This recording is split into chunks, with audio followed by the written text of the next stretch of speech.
In-depth journalism in the Memphis community, the Daily Memphian is of Memphis, not just in Memphis, and seeks to tell the stories of this city. TheDailyMemphian.com. Truth in place.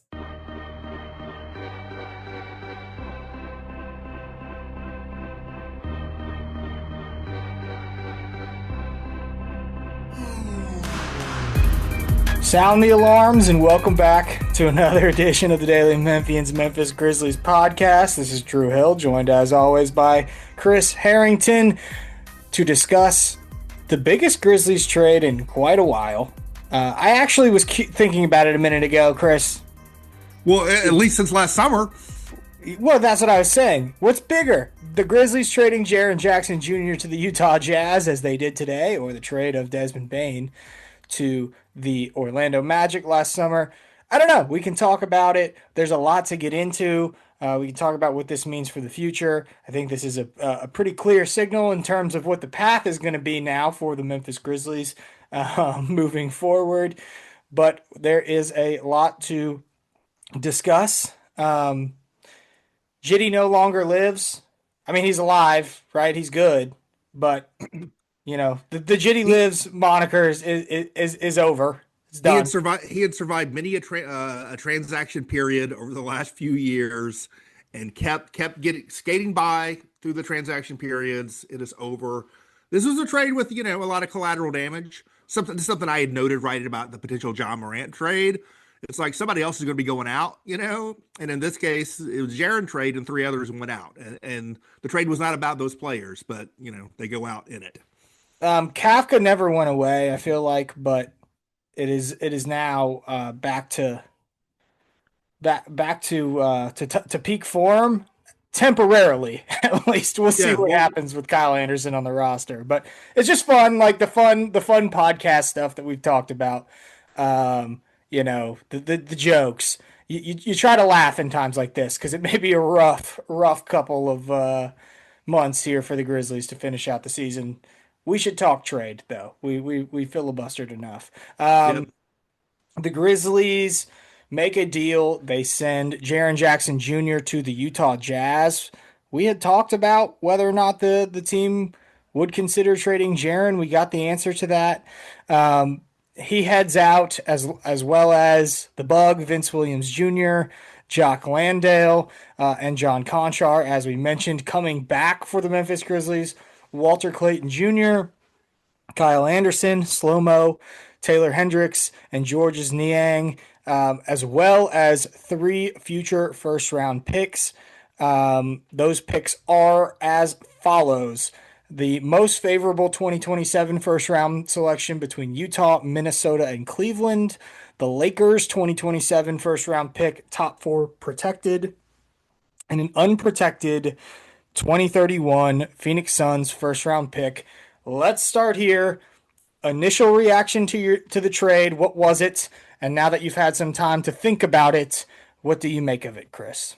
Well, I mean, it wasn't a shock because we had talked about the prospects of something like this coming, right? I think we acknowledged, we recognized and acknowledged that when the Grizzlies, let it be publicly known they were taking calls or looking to trade John Morant, that one of the immediate reactions to that would be other teams calling about Jaren Jackson, because it's a signal of a rebuild, and Jaren had more interest and value around the league, and so we knew they were getting calls, and because they were looking to pivot in a different direction, we knew they would be listening to those calls. They weren't hanging up the phone on this. The question we didn't know was how interested would they truly be to deal with Jaren Jackson, and what would it require in return. I think based on the deal that happened, I think it's fair to say they were pretty interested in trying to find a deal. This is a good return, but it's not a we don't want to do this, but we can't say no kind of return. I don't think it's that. I think it crosses the acceptable line on a return for Jaren, but I don't think it's a we hate to do it, but you blew us away. And so I think it's a sign not that they got blown away by Jaren Jackson offer, but it's a sign that they truly want to turn the page and go full speed ahead into a new era of basketball. and not do what, Mike Ehrmantraut of Breaking Bad would call a half measure. They want to go the full measure. I personally, as I talked about on the pod, I was very open to the half measure. I think they could have decided to keep Jaren Jackson and then pivot with Jaren, try to maximize their draft pick, tank with Jaren, try to maximize their draft pick this summer, and go into next season adding a lottery pick to a team that still had Jaren Jackson and Ty Jerome and the young players. I think that would have been a reasonable path, but I think this is a reasonable path too. And so we can get to the details of the return and what we think about the return. But my basic reaction is this was a good enough return, but it's the kind of return that tells me they wanted to make a trade. Yeah, this was the plan. I would agree. It seems like this was the plan, and I'm with you on and I said it on 92.9, already. The idea of adding potentially, because we don't know what will happen in the lottery the rest of the way, but if you got lucky and you ended up in that top four, we know what type of elite talent lies there. Adding that type of player around 26, 27-year-old Jaren Jackson, Cedric Coward, Zach Edey, all of that did seem like you could put potentially a competitive team on the court just next season. I mean, maybe they still can. I don't know. Like, if Zach Edey comes back and he's healthy and he's a force, and Cedric Coward develops the way that people think, I'm not entirely ruling out some sort of expedited timeline. But this was a move that you make when you know you're going to go for the long-term play, the longer rebuild. You don't want rebuilds to last very long, and part of the reason why I think this is a good year to be bad is because of that draft talent. And so maybe you've timed this correctly.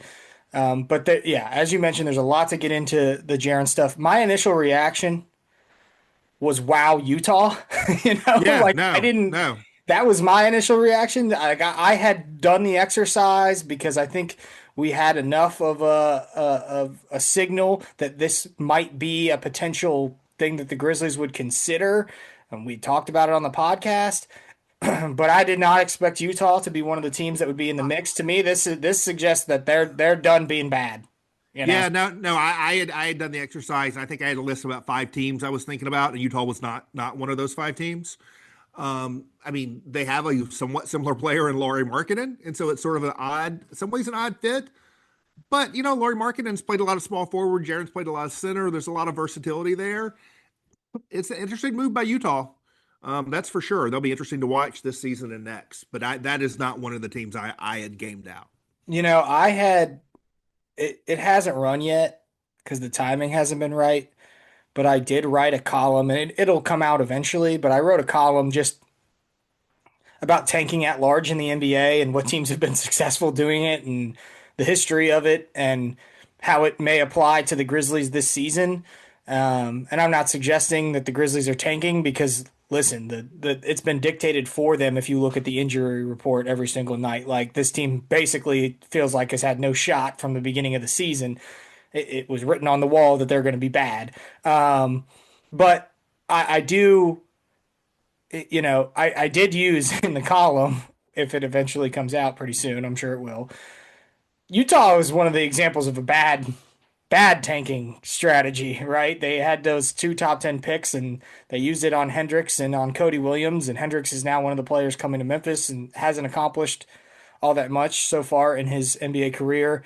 And then, you end up with the top 5 and you get Ace Bailey, but mostly Utah sort of underlines the risk of trading away your star players, and right. So for Utah to be the team that traded for Jaren, to me, was just, I didn't expect it. Like, they traded away Rudy Gobert, they traded away Donovan Mitchell after 5 straight years being in the playoffs with those two, and they never made it out of the conference semifinals. It's a very similar story to the Grizzlies, except for the Grizzlies were derailed by a bunch of other stuff and didn't go to the playoffs 5 straight times. But I think they're very comparable, and Utah has been stuck in the mud. So now the goal is for Memphis to not end up in the same situation.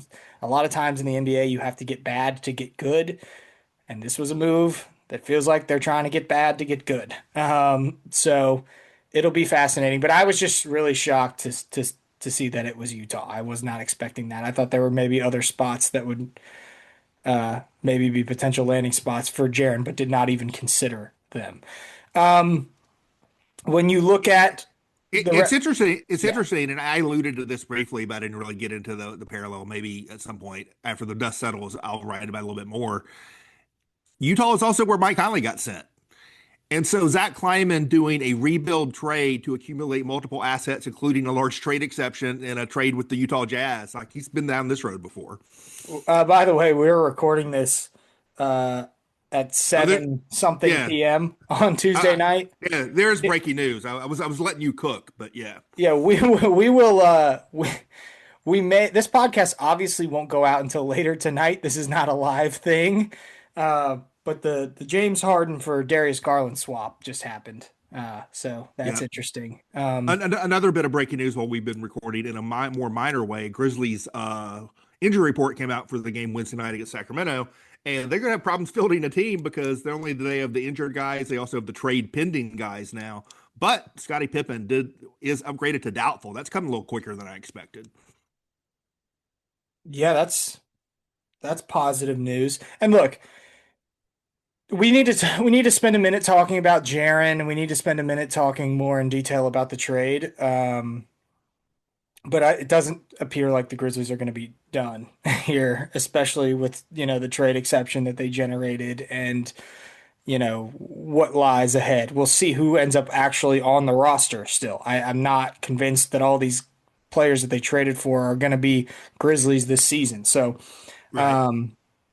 it's going to be an interesting 48 hours as we get to the deadline, and we'll probably end up needing to do another podcast.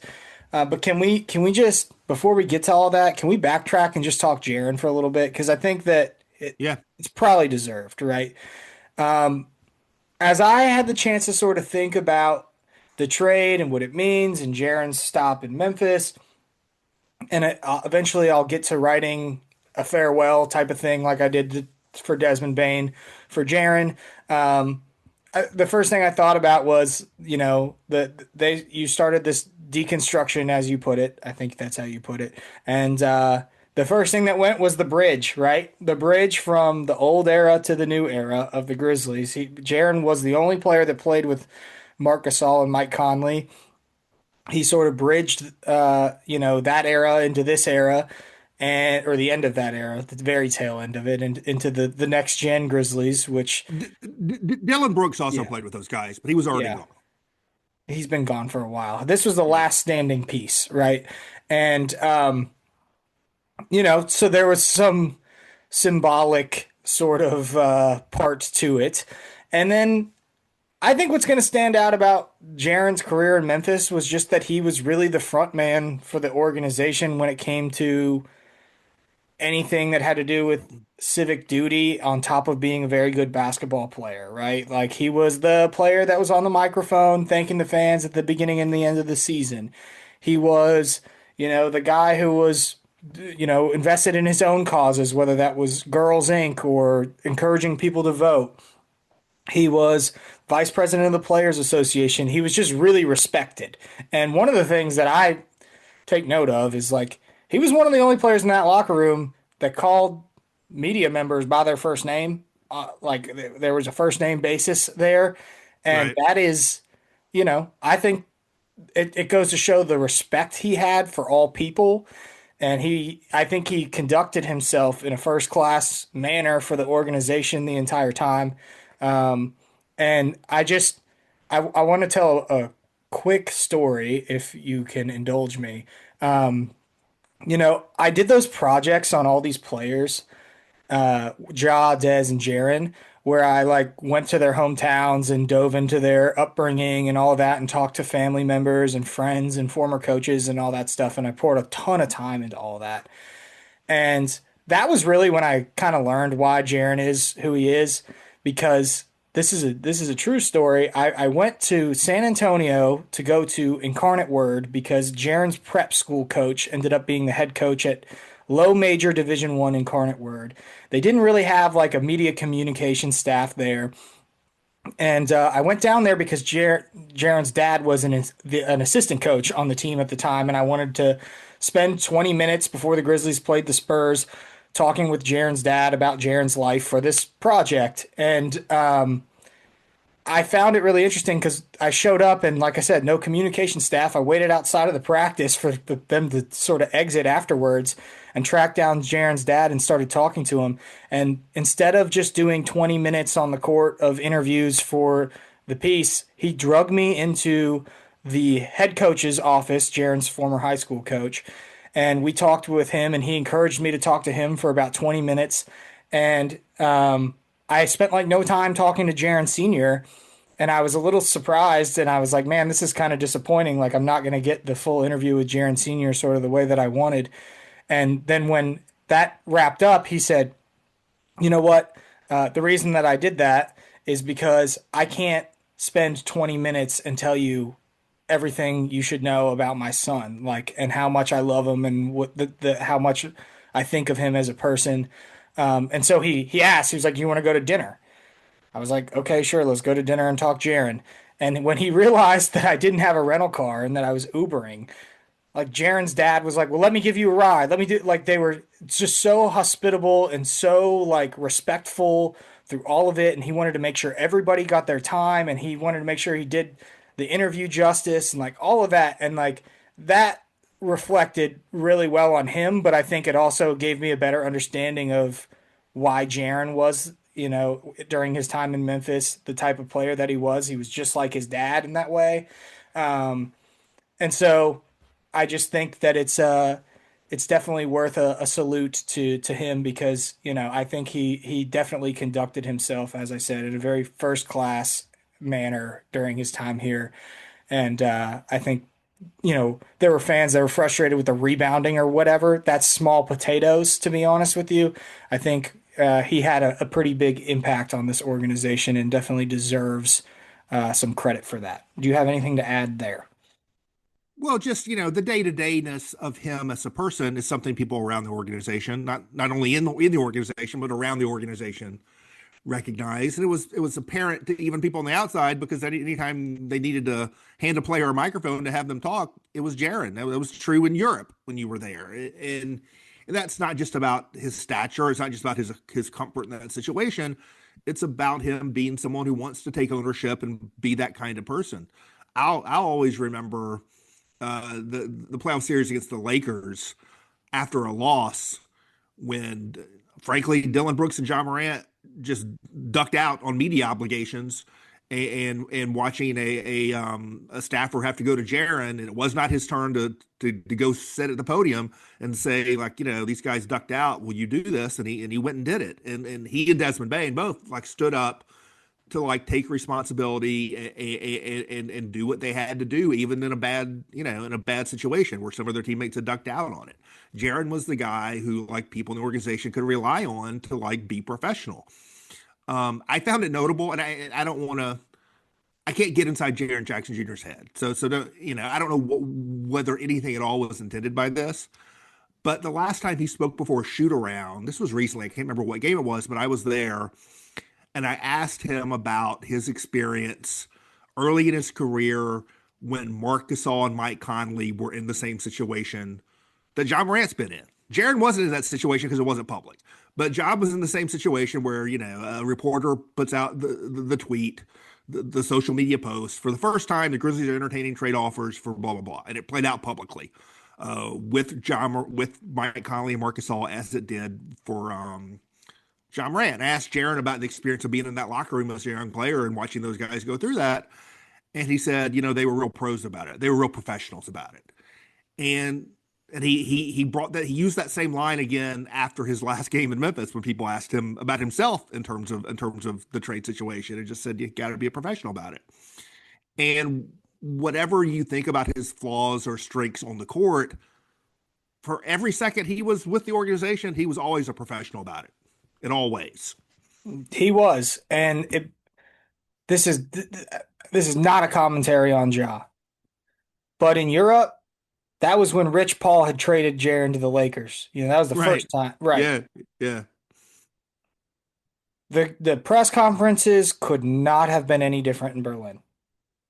Not that matters, right? We're trying to win basketball games in Memphis, but it was just way different. I mean, Jaren stood in there and answered every question, I thought, in a way that felt prepared and was like, it was impressive the way that he conducted himself in that situation. So I do think that, you know, that will be missed in Memphis for sure.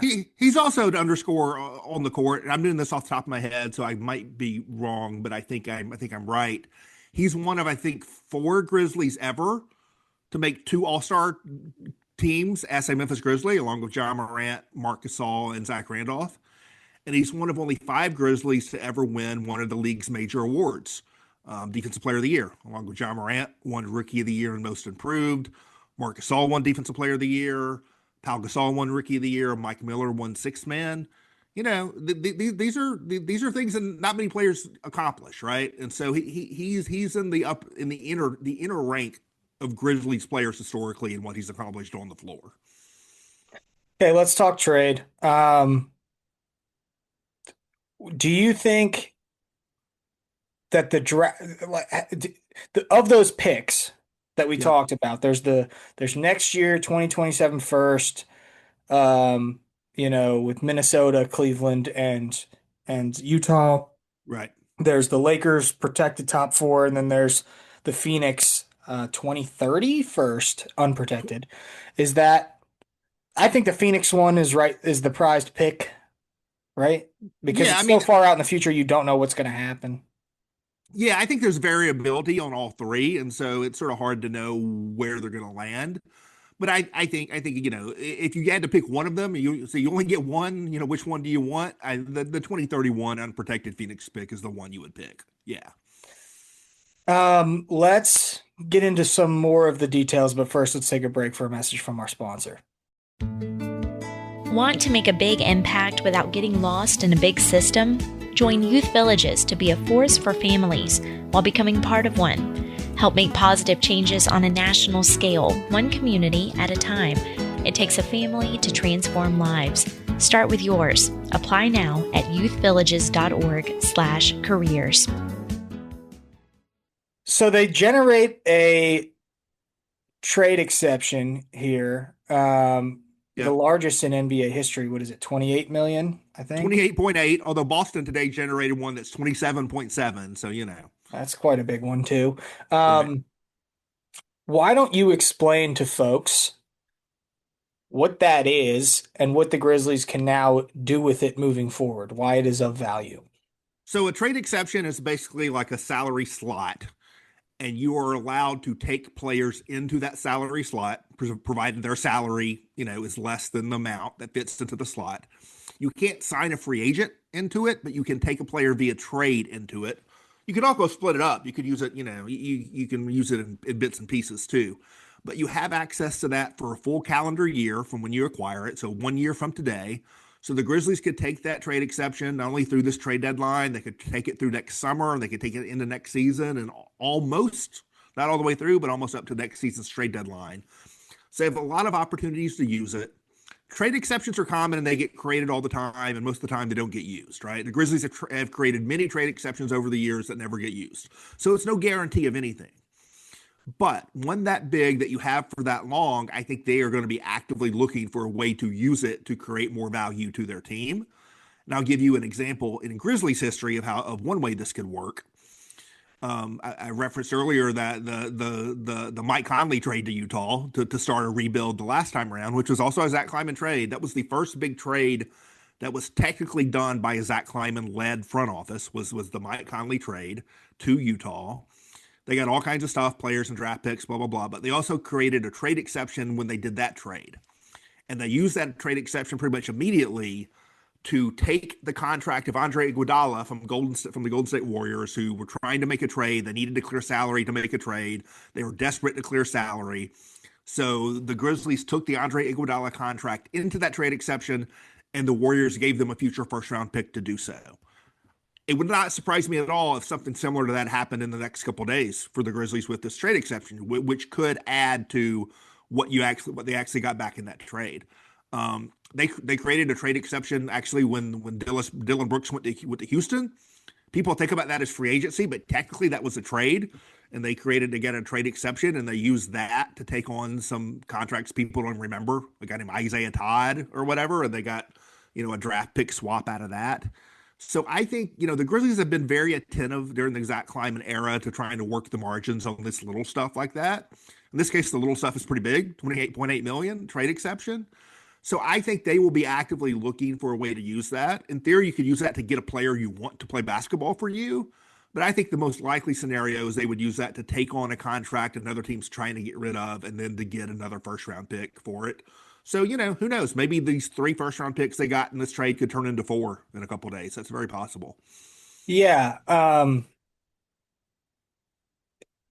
I don't know what bad contract, like there's obviously plenty of bad contracts out there that somebody may just want to try to get off of. The one is Pirtle that's already kind of popped up, who is with the Raptors on a terrible deal.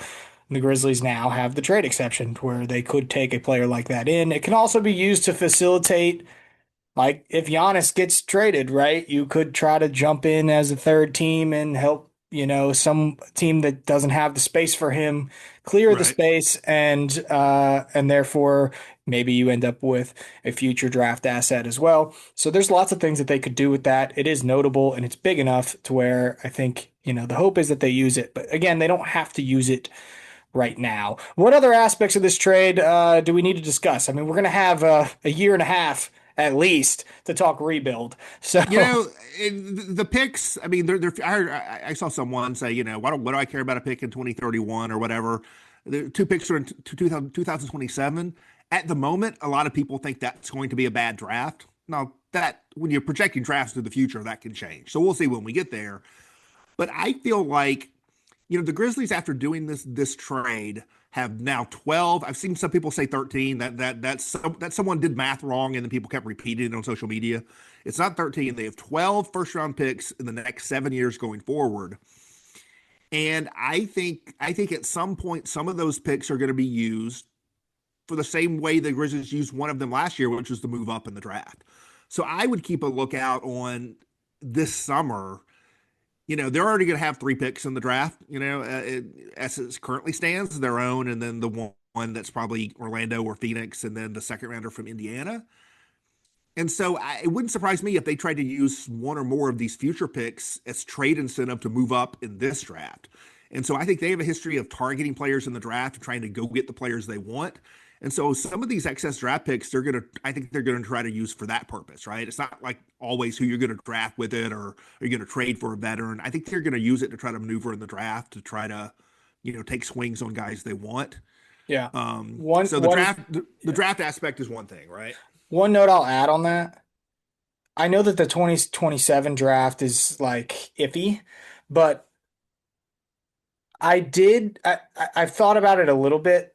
If this draft is so loaded at the top, there may be some college players, especially given the state of college basketball and how much money these guys are making, that will go back to college because they aren't 100% certain that they're going to be a first round NBA draft pick and they're going to make way more money playing in college anyway.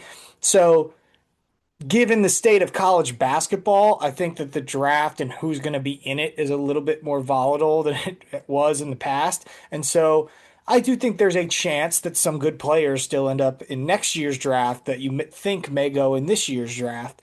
And that's entirely possible. And like the example, I'll use my guy from Alabama, LeBaron Philon, who right now, is projected to be an NBA lottery pick in a very good draft, who last year may have gone in the first round and opted to come back to college basketball, probably because he thought he was going to make more money.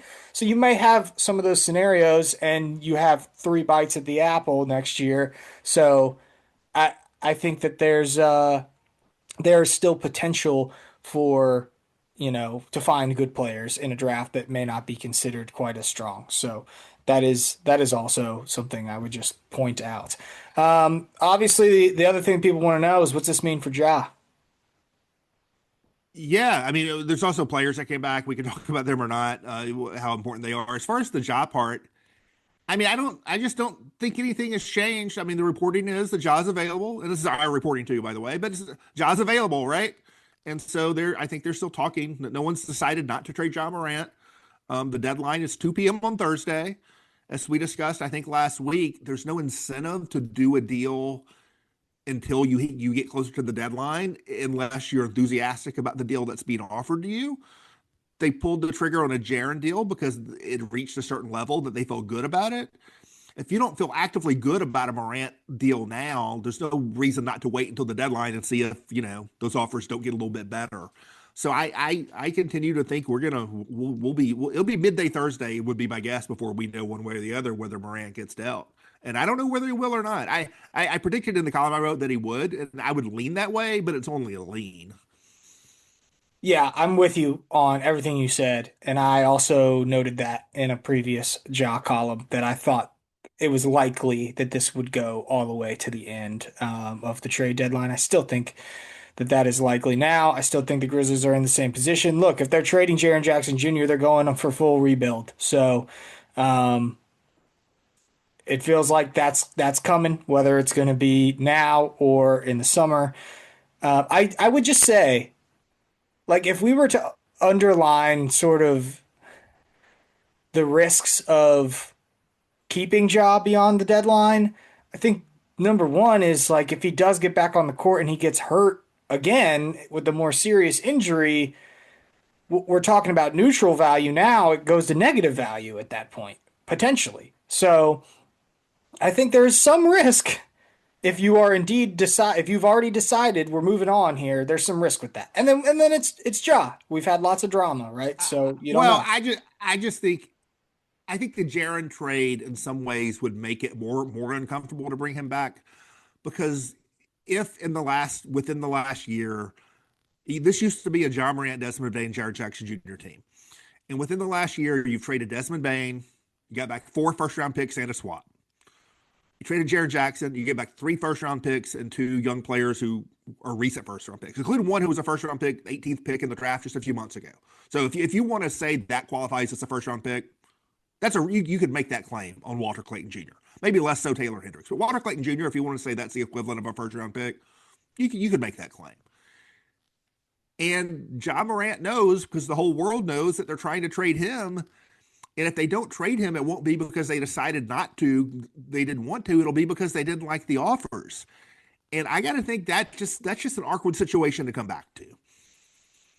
Certainly. So we'll see what happens there with him. There's other players on this team, though. There's other players that could potentially get traded between now and the deadline. Let's talk about some of them. I mean, Santi Aldama's one that I think you have to circle, because I would assume he has value, a pass, dribble, shoot big.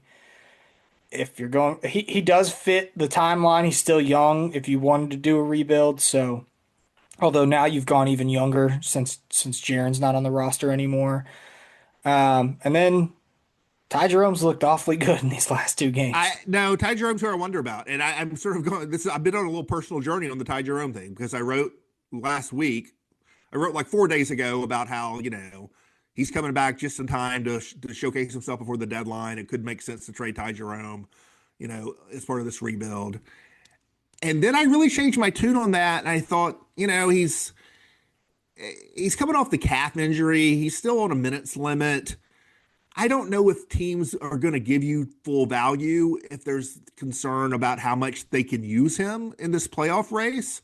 I like the idea of him as a bridge into next season, and maybe there's more value going into next season if he's your starting point guard. I like the idea of him and Jaren as sort of veteran, bulwarks on this younger team. Well, there's no Jaren anymore, right? And so the idea of being competitive next season seems both less likely and less of a thing to pursue. Not to say they can't, but not in the same way. And I don't know, man. Ty Jerome looked really good in those 2 games. So I know I think you got to listen. It's got to be a good offer, because I agree. It's painful because he is so efficient and on such a good contract. Like he came back, he's played 2 games, and he's been incredibly efficient in 20 minutes in both of those 2 games. It's exactly what he did in Cleveland last year. I just think he's a better player than he's recognized as across the league. Like I think he's a very, very good NBA player on a very good contract.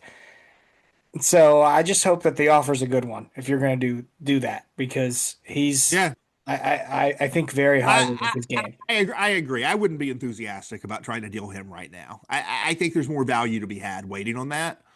But given how hard they're going towards a rebuild, I'm sure, I'm sure that they're not going to they're not going to hang up the phone about anybody. I don't think. And unless you're Cedric Howard or Zach Edey, I think they would be actively listening to pretty much anything, honestly. Gigi, It's interesting. So Vince Williams going out in this deal.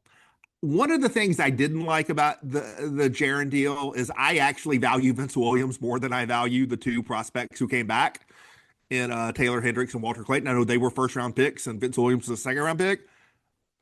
If you just put those three players on the table and I'm running a team and I pick one of them, I'm picking Vince Williams. So I wasn't crazy about Vince Williams going out in the deal. The way the deal was constructed, there had to be a fourth player from the Grizzlies going out on a small contract to make the deal work. And at that point, like Jock Landale, who was headed to free agency, was sort of neutral value, and that was a guy who made sense to include in a trade. Conchar, back into your roster under contract next season. That's an obvious guy to want to trade.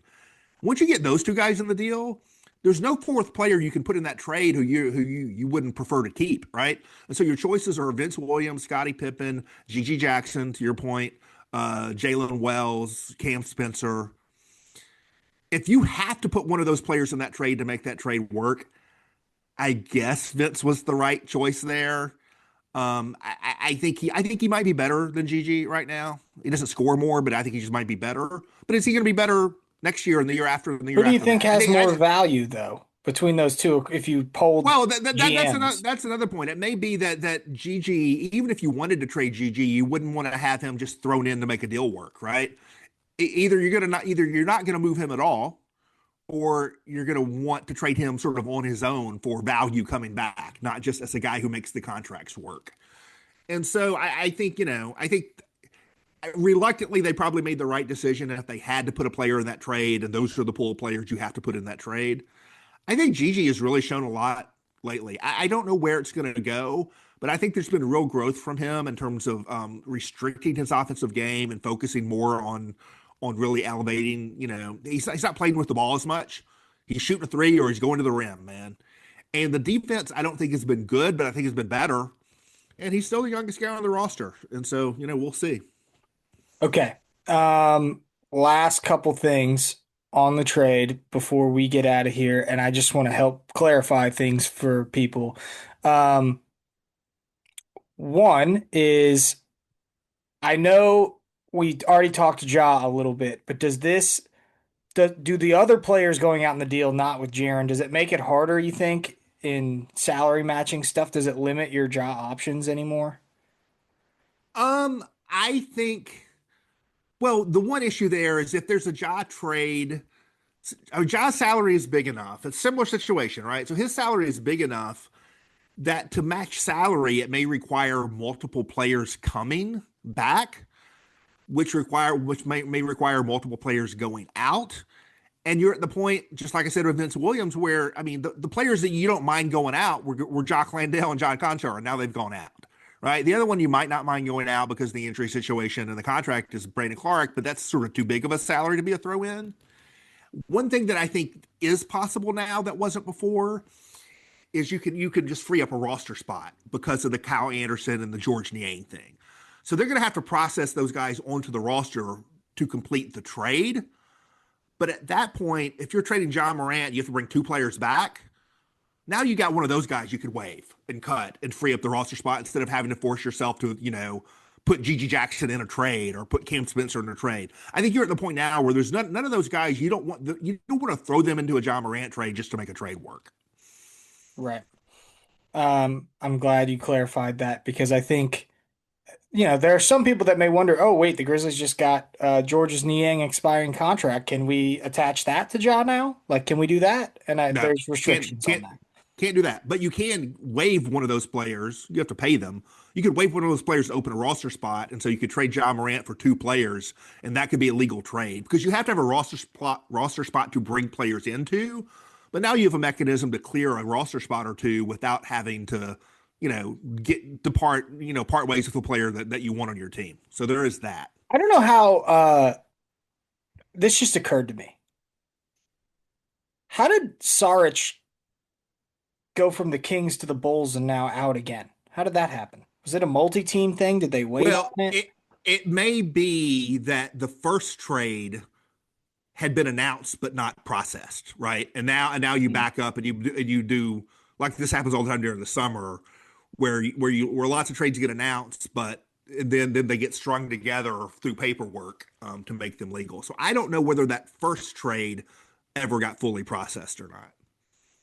I have not studied the details on those, so I can't give you a specific answer on that. Over under 2.5 more players traded before the end of the deadline. I'm going to take the under.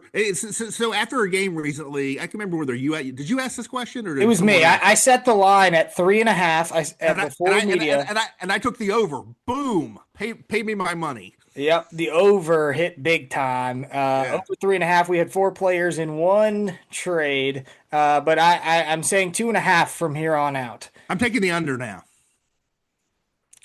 So let me back up. I'm gonna specify that Kyle Anderson and George Niang do not count. We're talking about players that were Grizzlies before this process started. No. All right, I'll still take the under because if those guys get cut, that doesn't count. If they get cut, it doesn't count. But I think that's the appropriate number, right? Because 2.5, I think that's the appropriate number because if you do get a Ja trade done, there's probably another player attached to a deal like that. So that's 2, and then now you're talking. Is Ty Jerome here? Is Santi Aldama here post trade deadline? So I think 2.5 is 2.5 the right number there. I think it's the right number. The more that we talk this out, I'm starting to doubt now. I'm starting to have more doubts on a Morant trade. Now that I game out I had not thought about the nuts and bolts of it, and not having the Conchar or the Landale contracts. That's what I'm saying.